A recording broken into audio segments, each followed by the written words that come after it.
Hi everyone, it's Miss Katie. I'm here at Orchestra Hall and we're ready for a new kinder concert season. Let me introduce you to my friend Cindy.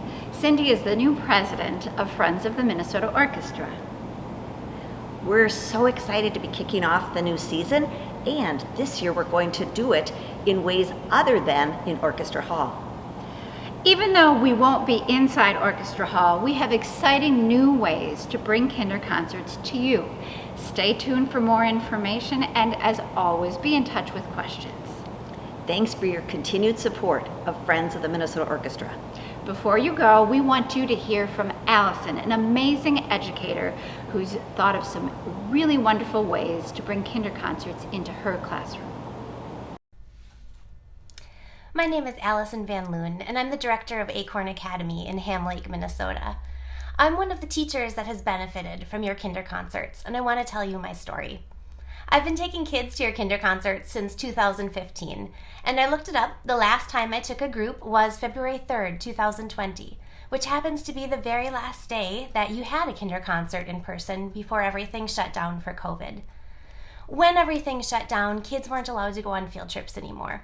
And so I had 80 kids and nowhere to take them.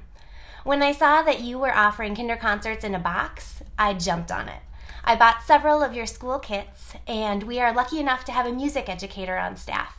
So she ran with all of your materials, and we spent 3 or 4 weeks teaching the kids and going through all of the concepts in your box. We read One Dog Canoe by Mary Casanova. We taught the concepts of legato and accents. We introduced all of the different instruments that represented the characters and let the kids match those to pictures and to the real instruments. We bought little tiny toy figurines to use in our sensory and water tables. So during free playtime, we'd hear a kid in the corner playing with them, singing Loon, Bear, and acting out the story all by themselves.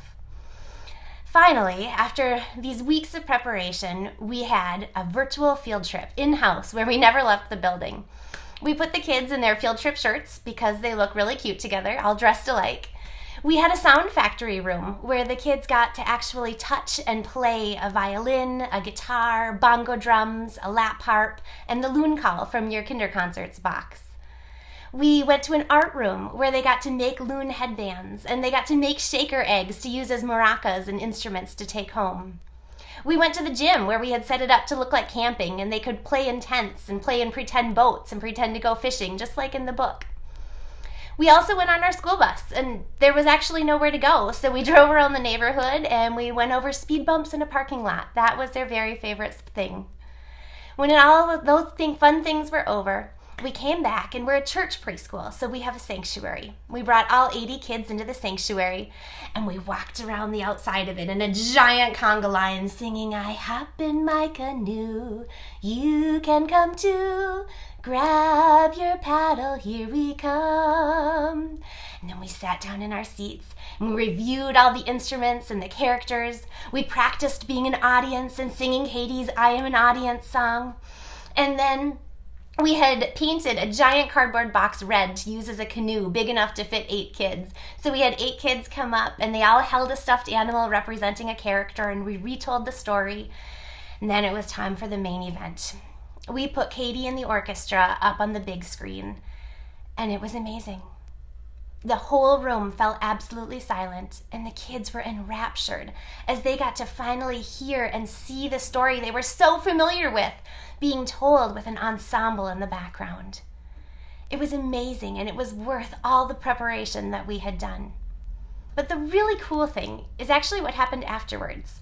We sent these 80 kids home with music filling their heads, wearing their loon headbands, shaking their maraca eggs.